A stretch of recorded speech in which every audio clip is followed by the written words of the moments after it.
I think. So let's start the last part of the day. So we talked about multiple different ways how we can build the agents. The final one is the programmatic way. If you really want to build a product, this is the most obvious way you should be allowed. I have this code camp. I used this for code camp 3 months ago. We had an AG before, which is AutoGen. We had a semantic kernel doing a multiple different way, but they all stay. They're no longer valid. You can refer the SK semantic kernel, which uses the latest and greatest framework, which I built. I used the samples directly from Microsoft. I just modified it a few things so it works the way that I want it to work. This slide is no different than the slide that you're seeing today, so you can download the slide from there. As I said before, you can follow along, but otherwise, don't worry. This is available online. You can do it yourself. The way that I want you to follow the exercise. You first do this working with the Azure Foundry. I demoed it. You can go back and watch the demo once the recording is available. You create a hub, you create a project. That's where you're going to copy the connection string, and that also creates the other materials like Azure OpenAI. In this, you will be creating it storage in some connections. You explore the I did that, but you can do it on your free time, but you don't have to do it today. The second exercise is to use the AutoGen Python. You do need a Python Visual Studio code. I would prefer the insider build, but any Visual Studio editor is good. But if you are already a Python expertise, you can use your choice of editors. I'm not expertise in Python, but I know enough to create a code and run a code. So I would prefer you have 3.10 or later. The latest version is 3.33, but you can use 3.10 or later. The way that you run that sample, you clone this project and open the AG folder, and there is an environment file under the AG folder. So you just put the keys and everything, you'll start working. If you want to use a local model, and it's put, you don't need to put any key. Whatever the model you're running, say the model, you don't need a key, just some non-empty characters, but it's not going to validate for local. Okay. Next thing, the third example that we will be running today is the semantic kernel Csharp. In this exercise, you will explore the semantic kernel. Prerequisites Visual Studio Code, .NET 9 or later. You can also use .NET 8. I said later, so .NET 10 preview release if you use it. You clone it, you open that folder in Visual Studio Code. And I'm going to use Visual Studio. And then you just explore it, and then you just have to, in order to run this sample, you have, you can either hard code the credentials or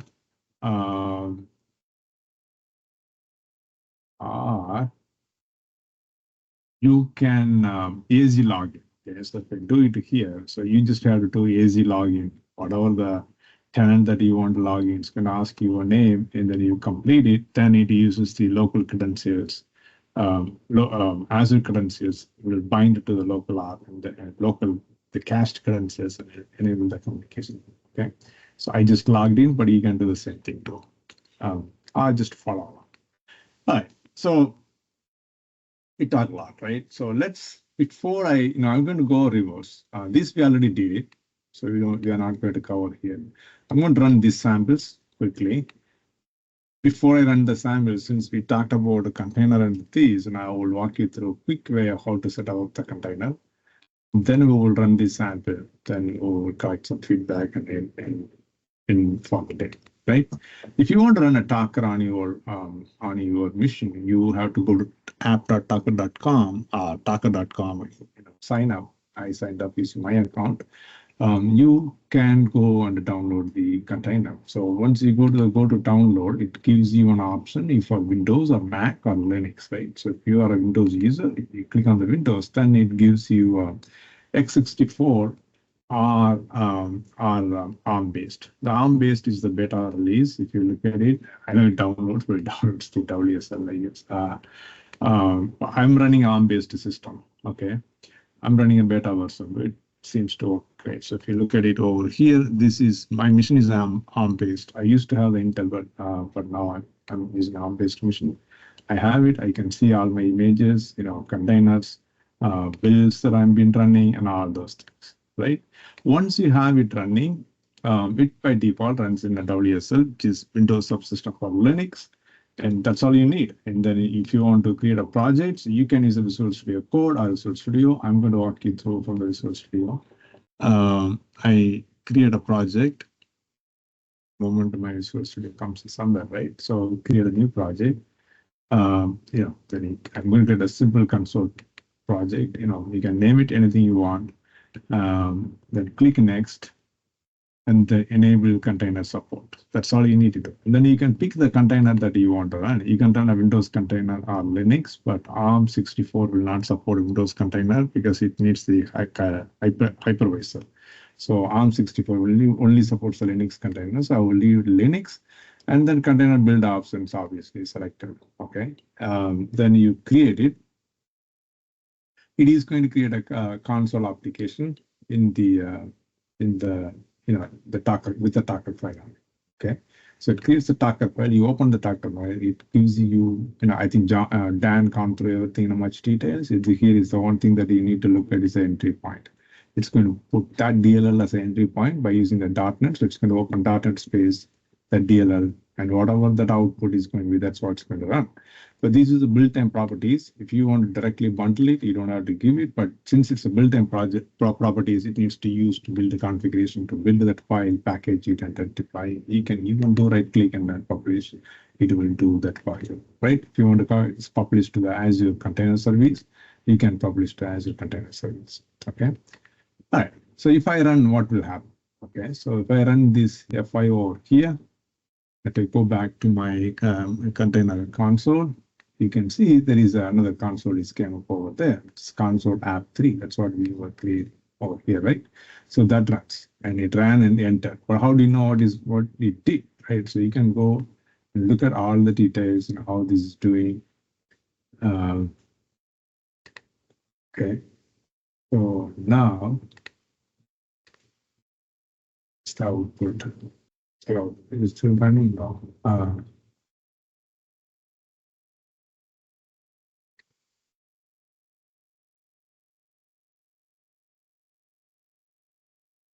It's for step 3.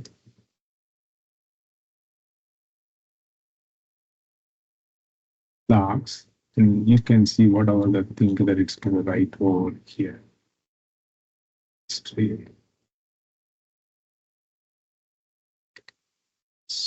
is that, info is that. I'm just trying to see where the output was. Run it. Okay. Let's put a breakpoint in here. Console.read line.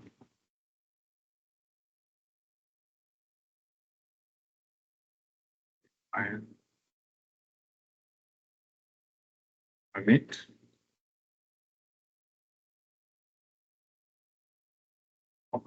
And the colon is missing.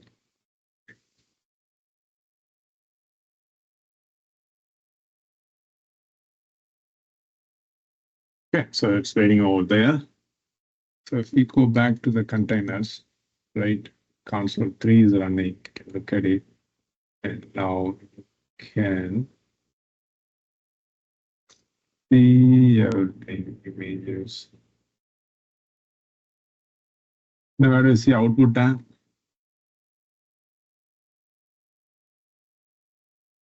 I'm sorry, say that again about the output. Yeah, I want to see the output. There's a console output. I open in terminal. Okay, bind in spread logs. Okay, so here it is. Okay, so you can look at, that's what we do it, right? Hello world is what it display, but you can see the time, 309. It's something close to this one might have been triggered 308. Okay, that's it. Very simple, and you can publish from here. If you already have an existing app, in your existing app, you just have to do this container file. You go to the folder, copy this file, or create the file that, and then change the projects and run it as a container. Okay, so very simple to get started. But it can get complicated when you want to bring a network that Dan was showing, networking, security, and all those things. But in order to run the container, troubleshoot the container, the way that it will run in the cloud, it's very easy to start. Okay? So all you need is download the Docker and then use a Visual Studio or Visual Studio Code, you keep going. All right, let's move on to the next samples. Now, the next sample that we're going to look at it here is the one from this folder. This samples, okay, semantic kernel. We will look at Csharp, then we will go to the Python. So, all right. So now I opened that sample over here, right? So I'm going to comment this line. Okay, so let's set a breakpoint here. All these three things, right? So this is not complicated, very complicated project at all. So this is agent. It uses the agent framework. The way that agent framework is referenced is here from the semantic kernel agents. Okay, multiple ways. These samples directly come from Microsoft, agents.core, agents.azure AI. If you want to use OpenAI, you will be adding the reference to agents.azure OpenAI. So this is a preview. So when you look for the packages, you have to say pre-release. So it will bring the non-released versions. And this is the released version, agent.core. But if you do want to use the, you can build the Azure.ai something similar to by using the agents.core. But if you don't want to do it, you can reference the pre-release version and abstractions. And these ones are already released. And then the core, semantic kernel core and YAML. Semantic kernel core, you can use it for building the RAG application, but agents.core is for agentic. Okay. So those are the references you need. Other references are just configuration extension. If you are a .NET developer, you will get it. And then now everybody moving towards the open telemetry, and then there is that reference over there. All right. So now the embedded resource, we have some resource. Again, this example directly come from the Microsoft. I didn't write, I just modified the way that I want to demo. But the core and core, 90%, 95% of it from Microsoft. They have some templates here. One of the templates that I want to explore is the generate a story. So you can generate the agent instructions by using the YAML file, right? So YAML file, you name it, and then you tell the template, what it is, and then in the format is which format you want to use, and then the description, and then the input variable and the output variable, and then the temperature you can set as execution settings. By loading this YAML file, now the agent will create the agent and then set all the instructions as defined in the YAML file and then start executing the program. Okay, so now let's run this. Let's run this code. Before we run the code, I just want to show you one more thing over here. If you look at the view solution explorer. Again, these are not hard samples, and if you go, I put something like videos, and here, you can see this, and I can put them in a social media. This is my connection to my Azure AI project. So if you go back over here, remember we looked at it, the connection string. That's the connection string. Okay, that's the connection string is mapped over here. Well, that was pretty. Stringy, right? It does not tell you what is the service or anything, right? But how it knows what is the service and all those things, that's what we did through this PowerShell console. We logging in and enabling it. But if you run on an Azure app or Azure Container app or a virtual machine, then you can technically enable the identity. Remember, we were talking about identity. You can enable the identity, then go grant the access to the identity. And then you can use the same way that I'm running it from my local machine. Okay. All right. That's it. In the model, we're going to use GPT-4o because that project, we ordered the model GPT-4o. Okay. So now you are running this program. You go where the breakpoint is. All right. So we have loading the YAML. And then, this is a little syntax prompt configuration. And then we create the agents client by using the connection string, and then Azure client credential, CLI credential is going to use the CLI. But if you use the identity, then you probably call it as the Azure default credentials. Or you can also use user managed identity, user managed default managed credentials. There are various now way you can connect. I think we talked about it one of the topic in this user group. So if you go to the YouTube channel, you can figure it out. How to pass this credential without the key. Okay. All right. So we create the agents client, and then we create the definition. The definition comes from this a YAML file. Again, this is just an example to understand how you can take a step forward, right? It is not the one that you're going to do it, right? And then you run it. That's because it takes a little longer. You need to enable the network connectivity and then find all those things.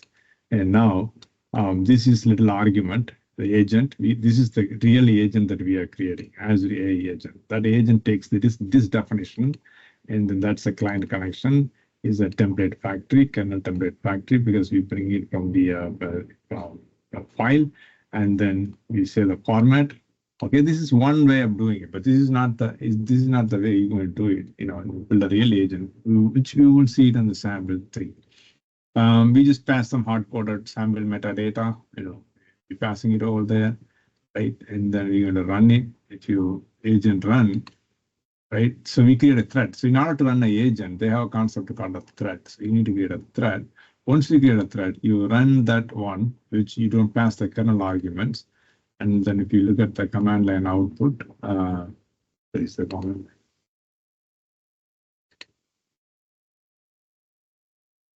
All right, here it is, right? The sample that runs is the topic talks and length 3, right? It explains, you know, golden retrievers, randomly picks something. But how it picks, it talks to the model, right? GPT-4o. And, you know, that's a model. We put part of this context is going to talk to the GPT-4o model, and then it takes that one.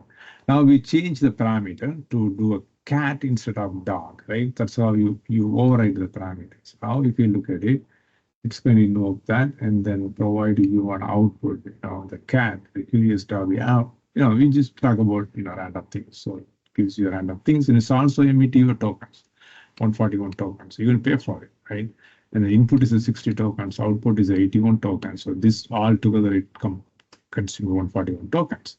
In the second case, input is a 143 tokens, output is 70 tokens. This may include the tokens that we come from here, because we are not cutting down the knowledge. We're passing as it is, right, as a history. So any token you use to here is going back to the system, where, you know, because we are not doing the cutoff, right? So now all those things gone back, and then the total token consumed is a 213. Okay. So you have to pay attention to how many tokens it's consumed, because you don't want to pay too much. You don't want to lose money. If you are crazily building application that uses, every one of your users going to use the you know, Gen AI, then you may, you know, you have to be very careful how the token used. All right. So and then you just thread delete, but again, this is just you know, deallocation of the reference, and then you're done. Right? Let's go to the second model. The main thing that you're going to learn from is the third model, but let's run the second model, new Solution Explorer. All right, so let's set a breakpoint here. Okay, so we hit that. There is not a lot of difference. Now, in this case, what we do is, as the name defines, in this case, the first one is a pretty raw, right? We run the agent, AI agent. Second one, what we do is the plugins. Csharp in semantic kernel calls this as a plugins. If you use the AutoGen or long chain, they will call this as a tools. Okay, tools chain or tools. So we call the plugin many plugins. Very simple. You know, you look at the many plugin. There is nothing. Provide something. Okay, you know. Some random values, silent, cloud, income, and so on. Just on demonstration purposes. All right. So we now inject the plugins as a tools. You know, if you've been part of, if you attend the earlier meetings, and you might have seen, we do things as a system daytime, or bring the you know, weather, and all those things are called plugins, right? If you ask for, tell me the weather of Boston, you have to give a you know, weather plugin. You create a weather plugin, talk to the API, return the value, and attach it. Now somebody asks me the Boston weather, it's going to use the plugin to get the data. Okay. Now you do the same thing that we said before. It's not, again, you create a thread and then you invoke it. So let's run all these and then wait for it.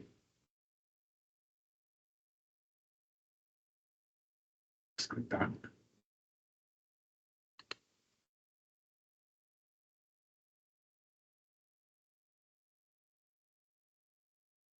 It will likely possible since this code is not sharing. So threading issue. Let's comment this one. And then the second one.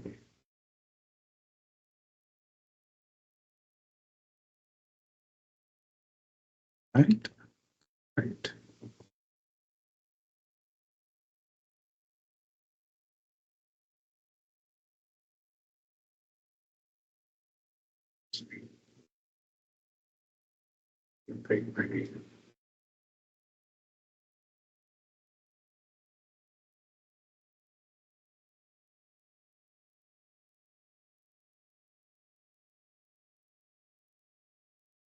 Okay. Yeah. User says hello. So it's now okay. User says hello. If you can look at the output, okay. Host says hello. How can I assist you? Right. So you just kind of instead of you having the chat interface, we just pass some hardcode message for the okay. And then the user says, what is the special soup and its price, right? Now it has the plugin. It's going to load the plugin. It does not know. So if you go outside on the chat playground, you ask what is the soup of the day, it's going to say, what are you talking about? I don't understand, right? But since we have the menu plugin, it's going to execute the menus and then get the value. Okay, it's randomly picked. If you repeat the same question, it may be a different answer. Okay, so now, and then what is a special drink, and then finally, thank you. But again, we know the message, but this is not how we're going to do a real world programming. We will build an interface and we will give a mic to the user to talk to, or we will have upload option. The user can record it and upload it, or they can give a document and chat with it and so on. Okay, but we got the concept. So the concept here is how to open a plugin and then take the data and use the plugin to prepare the output. As you can see, the tokens are as goes by is a large. The first time the hello is a 356 tokens, then that token included 378.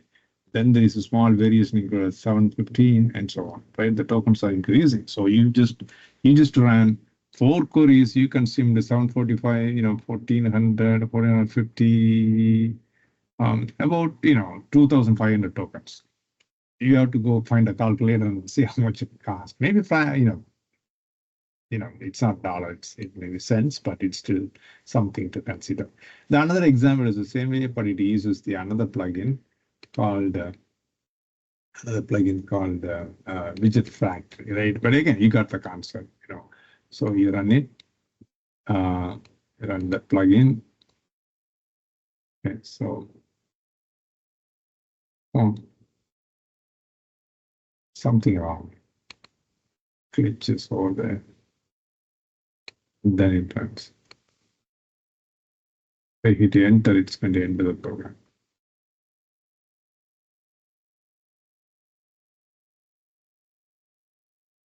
Okay, I mean, it's looking for something.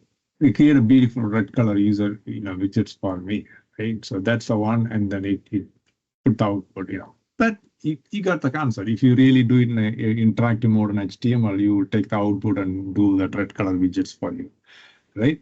But this is a console app, but you got the concept of how it works. So it takes a 497 tokens to run that. So let's run the last samples, how this works.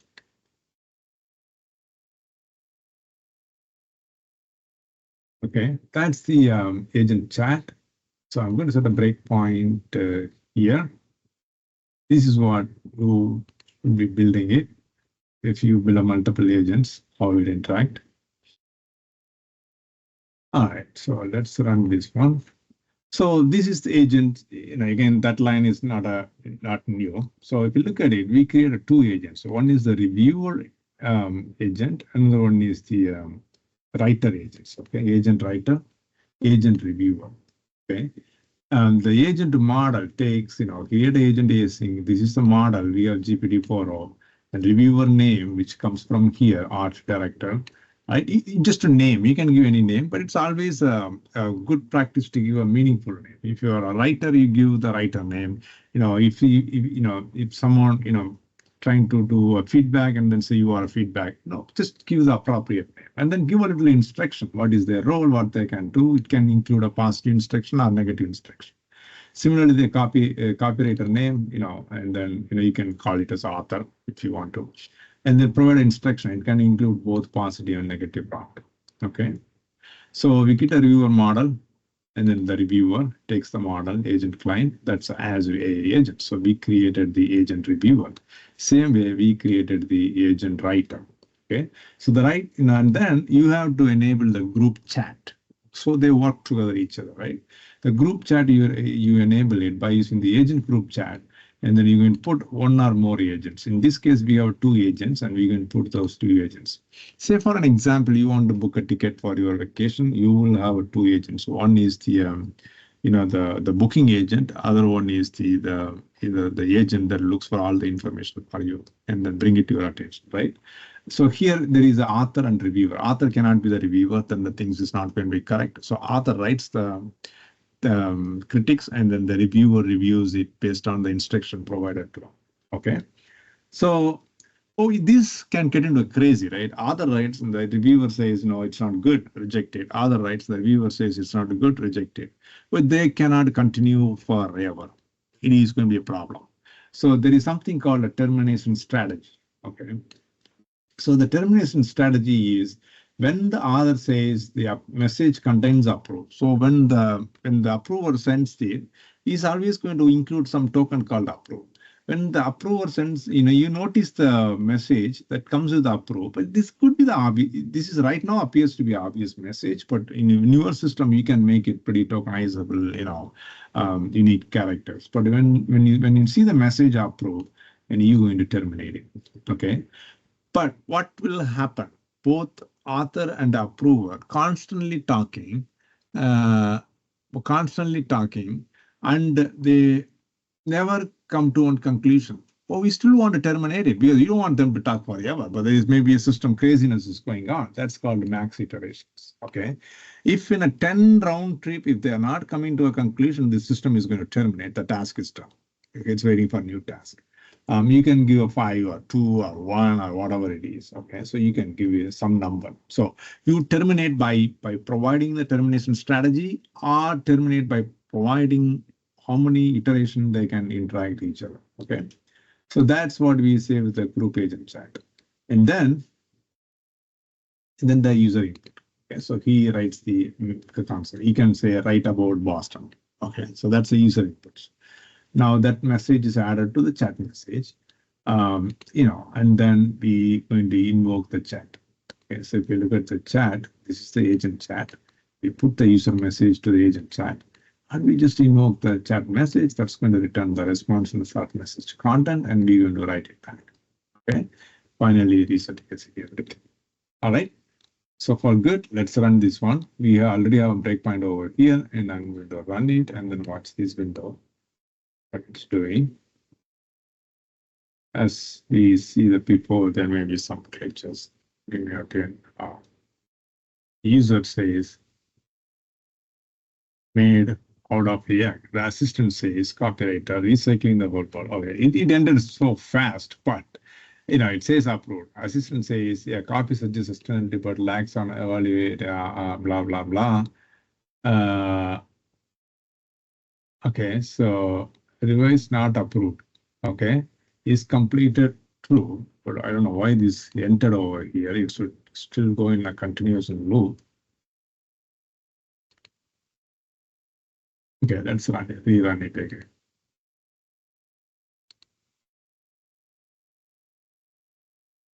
Run it. Run it. Okay. That's the user prompt. The user says write one, assistant says, copywriter, the writer says, okay, here was it is. The assistant says the copy falls short of, he did not approve it, right? Then the copywriter rewrites it, and then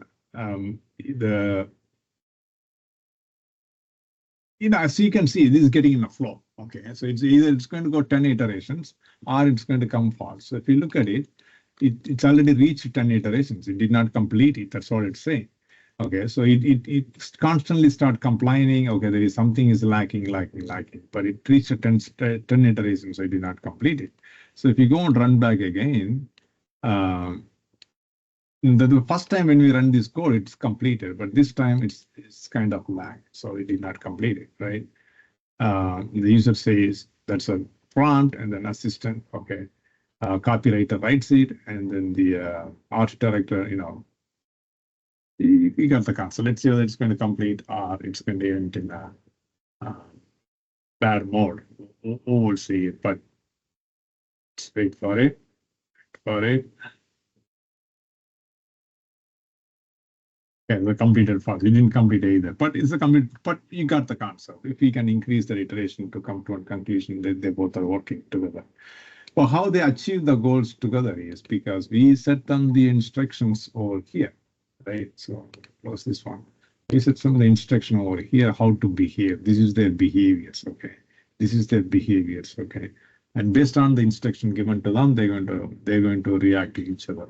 This is how the booking works. This is how the content authoring, publishing works, and all those things. If they agreed, you can have another agent called publisher. They can take the content block and publish to whatever the channel that you want, Twitter channel or LinkedIn channel or YouTube channel, or you name it, any channel. So you can have another agent, okay? So this example uses the latest creator from the Csharp, but now let's dive into a little bit of Python world, okay? So what we're going to do here in the Python world, the same example or similar example, I wouldn't say same example, it's a similar example. This PC repo page. So I'm going to open code inside that. That's my favorite tool, right? So we have it over here. But as you can see, there is assistant, so it's very basic, but in the basic, what we're going to use the local model. We are not talking to any cloud model, right? We are talking to the local model. So we can run this program. Let's see where we are right now. Oh, yeah.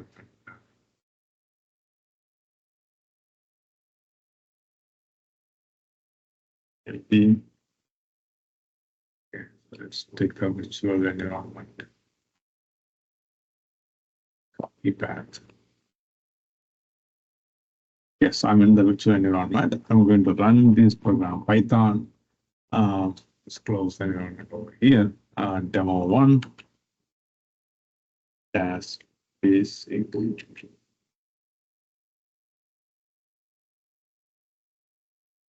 And typing Python demo 1 basic.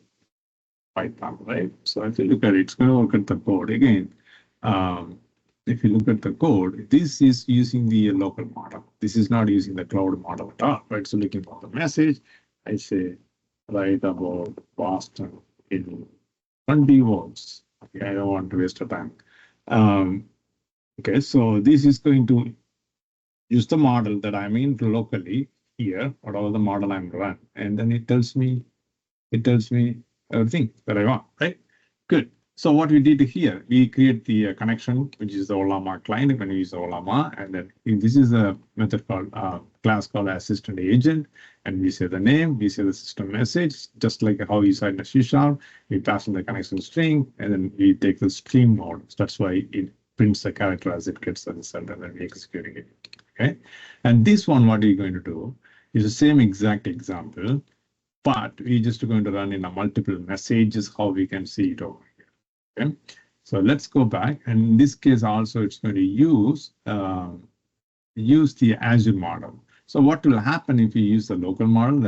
As I said before, the model that you run on the local machine is very limited unless you have a higher CPU or GPU and appropriate model. Because in some of the stream message, we look at it here, it uses the images and diagrams and all those things. But when you go home, you can run this model with the local and try it out. So for this case, I'm going to use the cloud model. Okay, so I run the same sample. Not same sample, the demo 2 basics. The only difference between 2 and these, we're going to explore different messaging types. Okay. So it's going to ask me what I want to do, run with the agent text to message, right? So if you go run with the agent text to message, it routes the run with the agent text to message. So if you look at the run with the agent text to message, it takes the message as a text to message, and then it prints the output. The multi-modal message is slightly different. You can, instead of passing in a text as a message, you can pass, image as an input. That's why I said, right, you have a group of pictures, you want to find out, whether this picture, this person belongs to this picture. You have like hundreds of thousands of pictures. You are confused that, which picture that one of your friend belong to, right? You take your friend's face as a vector and then you pass on to those hundreds and thousands of pictures. It can find out and bring back, okay, here is the closest to match that I found for your friends or family members. Yes, okay. That's a multi-modal message. And then we have the stream versus the text output. Okay, that's all it is. So just the time constraint, and I'm going to directly run the multi-modal message, and I'm assuming that you understand other things. I see two. All right, we say the image features a vibrant field. So if you look at the multi-modal message over here, what we did on the multi-modal, we take a picture and then we send it that picture as an input. Okay, so that's a multi-modal message, and we take the picture and then we put them in the image, and then we pass the image to this LLM. And LLM takes that image, and this library generates a dynamic image. But at the time of this code executed, whatever the image, this is what it is. So if you're going to run the same thing again, there may be a different image now going through. All right, so if you look at it, vibrant blue bonnet flowers, what is over here? A field of, okay, so there are something is different thing, but you got the concept. If I don't run that too again, it may throw another image. If it browse, okay, sounds like they are giving me the same similar output, but let's look at what is here. So if you go here, paste it, run it. This is a different one now, but at the time of its running, maybe that's what it was. But okay, you can see it every time you refresh it changes it. Okay, got the concept. All right. So now the third one is the tools. Remember, we were talking about we are always going to, we saw in the Csharp samples how to integrate tools. So we're going to see how it integrates tools over here. So if you look at this code, pretty easy to integrate tools. You create the tools first. So for example, get weather is a tool. Get web search is the tool, right? If I don't find the information in the model, then I can pipe a web search. If I need a weather, I can pipe a weather. But weather is an easy example to explain. But in this case, it can be anything that brings the data which is not available in the model. That's the key takeaway. And then we define the assistant. There's no difference between the step one, how we define the assistant versus the tools assistant, right? We did everything, but the only difference is we call it as a tools. This is what Csharp call it as a plugins, okay? That they call the technology term called a kernel functions, but here it's a tools. And then, you just go and run the tools. So let's go and run these samples. So demo 3, tools.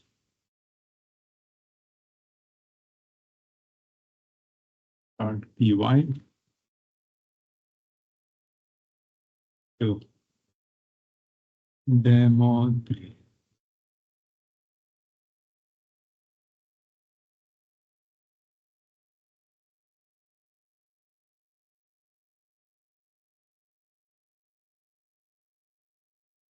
Okay, so you can see it over there, right? So it did everything, but end of the article, it should tell somewhere in the article tell you degree. Okay, so where this 120 degree is coming from? It's not 120 degree right now, but where it's the value is coming from. That value is coming from because we hard coded it over here. So if you're going to hard code it over here like a 75, if I run it over this program again, all we say is write about the Boston because we're talking about the Boston. There is a tools. It's trying to integrate the weather as well and giving us the weather details. Okay. Now it will say 75 degrees somewhere. Okay. But that you got the concept. You can attach any plug over there. Human in the loop, right? So we talked about human in the loop. This is the if you need something to be intercepted, you're going to use the human in the loop. So if you look at it over here, just like a sample demo 2 basics, human in the loop works round robin group chat. We put an assistant user proxy and the termination conditions. So in the user 2, we put a two assistant, right? Approver and no, not demo 2, but in the Csharp project, we put a two agent, approver and writer. But here we put our assistant and the user proxy. Assistant writes the thing, whatever the instruction we provided, and then it asks for user proxy, are you approving now? Okay, so let's go and run this one. Python/humanloop.py.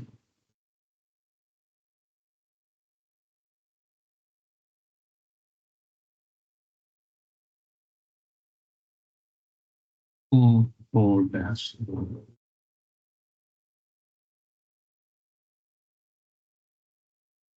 Okay, so we run the code. It says terminate, and I can do that.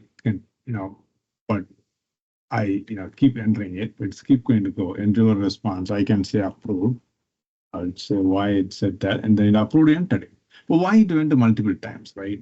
We have the termination token. Remember in C# we also have a termination policy. So we have the termination token called approve. But I typed approved, but that message contains the approve. Okay, so it terminated it. We may set how many times it want to go, but you can set that over here, right? Terminate. There is a property called. I'll walk you through the next sample we have.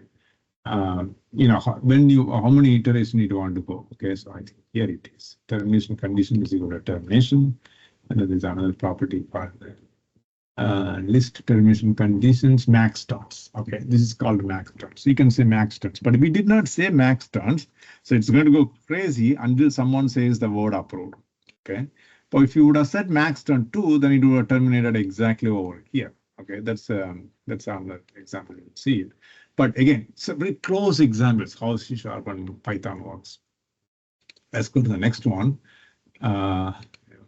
Save anything here. So fifth one is the teams.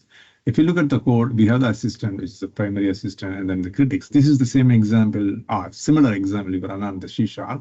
And then the moment it says the approve, it's going to approve. And here we say the max turns is equal to 4. There's no difference between human loop and teams. Human loop, it's waiting for human to enter the approved word. But here we are automatically enabling the chain between 2 agents. And they're going to talk together. And they're going to come back. The max turn is mandatory if you enable 2 agents to talk to each other, right? Because sometimes they can go crazy. They can never come to a conclusion, but you want to terminate it. That's how you want to give the max turns. When the human input comes, at least a human is message to the human is waiting for a human answer. A human can see it and then, okay, something going wrong. He can terminate it too. Okay. So if I run this one over here, Python demo 5.teams.py. I'm just doing something on teams.py. All right, there you go. They go in a loop, they write it, they come back, and then they will approve field done. So in this case, it's approved done, but some cases they may go crazy. Okay. The last one is a selected group chart, and I'm not able to run the MCP. There is a problem in my assemblies. It's not working correctly with the UVX. I'm never able to fix it, but let's stop at the demo 6 over here. Again, this is another example. You have multiple agents, so you go back and then see how these agents are put together in the selected group. There is a assistant. Okay, so chat. Termination can be multiple termination by piping this or that. And then the selected group chat, we put all the termination conditions and then all the agents, planning agent, web search agent, data analyst agent. So in this case, what we're trying to do, we take a data, we analyze, and we're trying to come to a conclusion. Okay, so planning agent is the orchestrator. It takes the data and plan what to do, okay? And then either it searches the data and then it calls the data analyst agent to give the, the result of the data, okay? So if you run these samples over here now, and this all uses the model AI, but we will run it and then we will try to run using the local model. I don't know if it's going to work or not, but we will try it. Python demo 6 dash selected group chat.py. Okay, but again, it just, if you look at these samples over here, it's going to read all the data, look at the internet, get the value, and then it constantly talking to the agent. But you can see it over here, which agent is giving the output: planning agent, data analyst agent, data analyst agent, data analyst agent, web search agent. It's going to search and then found the data and terminated it, right? This is just a concept how you can bring, selected groups to chat together to analyze your data and then bring the output. What will happen in this case if you're going to put our, the local model that we are running? A local model is not as powerful as, a GPT, 4.0 model. We all know that, obviously, right? But let's see what it does. So I'm going to put a local model. I'm going to comment this one, just in case. I'm going to save this one over here.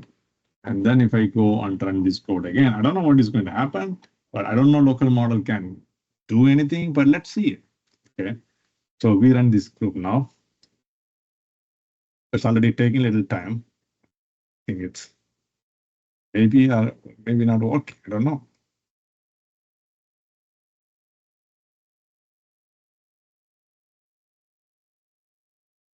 I think at this point it proved that free model is not good for a scenario like this. But if you train the model, you may be able to get it. But training the model running locally is pretty expensive process. But you got the okay. Seems like it's doing it, but little slow. Okay, why it is slow, right? It is very slow, but it is doing the job because I see the response. Oh, you got the concept. Let's terminate it. Oh God, this is where I don't know now. Okay, all right.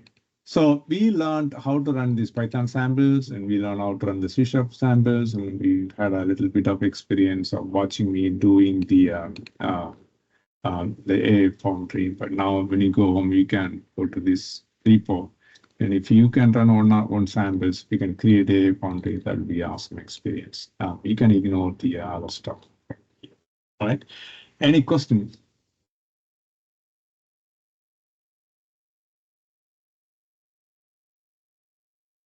I think we had one question about error message. From Michael, what is error message? Yeah, I from what I found, it looked like it could be quota, maybe the account request more, or I don't mind turning on the mic at this time because we.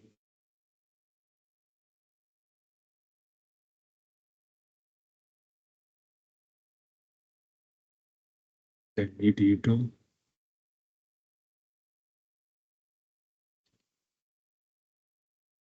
Can you unmute Dan yourself? yes. So I think people would be able to unmute themselves now if they wanted to talk. That's easier. Yeah, that's what I'm saying. If you want to talk, it's the time for you to unmute. You can talk. Okay, so what was the problem? I don't know. Where is the error? I don't see the error in the chat window though. Oh, it says, well, here, I'll repost it. That'll bring it to the top. I found the error message that I go ahead. Sorry. So can you please summarize, like, first I need to create a agentive agents, multiple agents, and then we have to create this from the AI Foundry so that I can try it after seeing this video. Yeah, AI Foundry is the place where you're going to organize your projects. So first you go to AI Foundry and then you create the hub. That's how you do it. When you go create Azure AI Foundry, it creates the hub. And part of the creating the hub, it'll ask you to AI service name. It's self-explanatory. You can read all the labels. So it creates the hub. It creates the Azure Open AI service. Then you can create a project. Okay, that's optional. So once you have the Azure OpenAI service, you can talk to Azure OpenAI service. You can load a model, so you can talk to Azure OpenAI service. If you want to talk to the project, you can create a project, then deploy the models. You can talk to the models that part of the project. So you have two options. So creating the project in the Azure Foundry is optional. You may not need it. It depends how big the project you're working on, how you want to organize your team's project in a multiple AI teams project. It's all depend on you. But in the simplest form, you can start working after creating the Azure AI Foundry Hub. It creates a hub. It creates the Azure OpenAI. Now you have option to create a project, and that's how you want to work. or you can directly talk to the Azure OpenAI services. In both cases, you have to deploy the model that appropriate for you. For example, if you are performing a chat, you're going to use the chat models. If you're going to do a lot of vectorization, then you have to deploy the text embedding 3 series is the best one. You can also use the text embedding ADA, which is the old model. That's how you're going to start. There are this one getting started.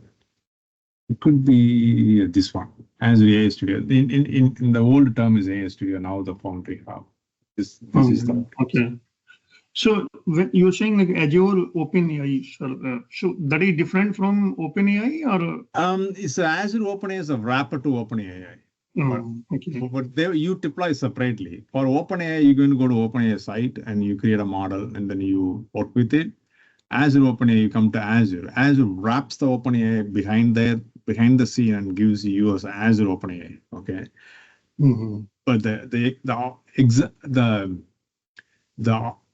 the prediction will be exact if you use out of the model, but the way that you calling will be different. Okay. The prediction is always going to be exact prediction. You go to the OpenAI, you type right about Boston, whatever the temperature, based on the temperature you set, it's going to predict the same way as you go to the Azure OpenAI. Based on if you set the same temperature, it's going to predict the same exact way. But the way that you invoke those two endpoints are different. Okay. Okay. So like earlier, I had OpenAI. I paid something and then used for just test purpose. So here now I need to take pay for Azure AI No, Azure. If you never signed up, you can sign up for a trial. They give a $250 credits, which you can make use of it in a 3 months time period. That will give you a which one, Azure AI or Azure? Overall Azure. They're not going to isolate you into Azure or AI. So you go to port. If you never signed up, you can sign up. No, I have signed up and I utilized also. I have Visual Studio subscription also. So I think they are giving. Oh, yeah. If you use a Visual Studio subscription, it gives the $100 or $150. You can make use of it. Yeah, but I think that's the best way to do it. But for the, is it giving AI also? Oh, yeah, it gives all the services. Yeah, you can consume anything on their portal until that threshold hit. No, because AI is going there, no? OpenAI, so they must be. No, OpenAI different portal. So if you want to use OpenAI, that's a completely different portal. But we are talking about the Azure AI, which is part of the portal.azure.com. Right. So you go to portal.azure.com. This is the portal you were given for if you use a Visual Studio subscription. I believe you would have given $150, right? And you have all these access, and you create the resource you want. You create like I'm just picking, 32 core and 100 maybe 168 gig of RAM. You're going to burn that $150 in 1 hour or 1 day, right? Okay. So you pick and choose what helps you, and then you learn it. If you create a Azure AI hub, like Azure AI Foundry, you are not going to spend that much money. You're just creating it, you provisioning it. You only going to pay for what you're going to use, right? So, for example, you created today. You run all the samples that we ran part of today. You might probably cost you like 10 cents. I don't think it's going to cost you. That's it, huh? That's all it is. Yeah, it only cost you 10 cents. Yeah. So you have multiple exercise there, no? In what? Nah, that's okay. It's all about tokens. How many tokens you consume. Okay. And you can always pay, go to a calculator and then snap in, I'm going to consume today 20,000 tokens. Overall, all the demo, we might have consumed like 10,000 tokens, right? 10,000 token may probably, I mean, 10 cents maybe where I'm underestimating. I don't want to give you a false information. No, close that's to 50 fine. cents. Yeah, close to 50 cents. These are the 10 cent and $10. Yeah, maybe 50 cents. Yeah, that's OpenAI. OpenAI, you put a card first. You buy the unit and then you consume it. Okay. In Azure, you don't buy the unit and consume it. You pay as you go. In OpenAI, I know you got slight confusion with how the OpenAI sells their model versus Azure OpenAI sells their model. OpenAI, you go and load the cost first. You load the cost for $100, and then you set the auto refill. Okay, once I buy for $10, but I want to refill $10 every time it hits $8. Okay, so it will automatically refill it. That's how you work with OpenAI. But in the Azure OpenAI, it's kind of pay-as-you-go model, and you can set a little alert and threshold to stop working. If you are more paranoid about you're going to spend more money, you can go to cost analysis, and then you can set up some alerts that will help you to be well under control. Okay, so I think the cost analysis is here. So if you go back to the cost analysis and billings, and you can go and I may not be seeing all the options because this is the free subscription. But if I take my corporate subscription, it'll give you the cost analysis, and you can go set some alerts, or shut down the service once it reaches, certain threshold. But you get my point. So if you go here, cost alerts, you can set up some alerts over here. Okay. That's the best way. So this is good way actually. I means here we have already $150 and whatever I can consume. So that will be good because OpenAI. I use that's absolutely that's very good benefit of having the most company have the Visual Studio subscription that comes with this if you have enterprise. Yeah, that's the right way to. I don't know whether I have subscription from my company, but they will allow to creating resources and all thing. I don't know, but I'll see that. Yeah, you can try explore it. The point is just take a time and then explore it. Yeah. Any other question from anybody? So let me bring this one over here. So here is the meetup that we are today, and please go ahead and do some ratings. End of next 3 minutes, it maybe allow you to do ratings. Please give some ratings and spread this user group to your friends and techie friends and techie family members who wanted to be part of it. And then we have a next meeting scheduled on coming Tuesday. This is presented by Bill Wilder. He is talking about the MCP. That's the reason I did not touch the MCP today. He is going to talk a lot about MCP, Model Context Protocol. Remember, we were talking on one of the slide, the MCP is the topic we will hear a lot this year. He is going to deep dive into this topic, Model Context Protocol. So if you are interested, just come back on Tuesday and sign up and come back on Tuesday. You will learn a lot about MCP. So this is like a 1 hour, 2 hour, or that is? This is scheduled for a 1.5 hour meeting. Okay, and it is in person or online? It's also online. Okay, great. This is online. That is. Bill Wilder is organizing that. Yeah, he's the Boston guy. Yeah, 6 p.m. Eastern. Okay. Great. You can sign up for it if you are not done. Done it. It's a 6 to 7:30 scheduled.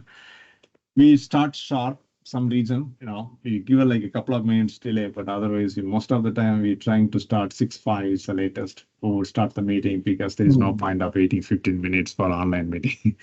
That's right. Anyway, thank you for you guys staying till the end. I appreciate all the all the energy that you brought in, and I appreciate that. But if we can end of the day, if you can give some feedback, that'll be great. Thank you very much.